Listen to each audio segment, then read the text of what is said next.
বাঁচা মরার ম্যাচে ব্যর্থতার গ্লানি মুছে অবশেষে জয়ে ফিরেছেন লিটন দাস।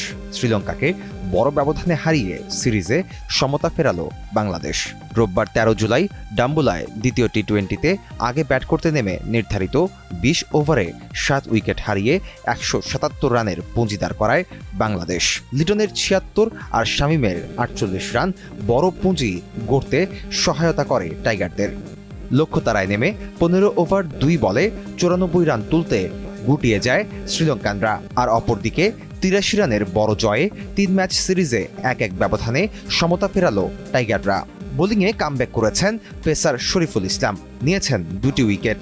স্পিনার রিশাদ তার ঘূর্ণিতে কাবু করেন শ্রীলঙ্কার আরও ৩ ব্যাটসম্যানকে। টাইগারদের বোলিং তোপে শ্রীলঙ্কা গুটিয়ে যায় ৯৪ রানে। আর ম্যাচ সেরার পুরস্কার নিজের করে নেন লিটন দাস।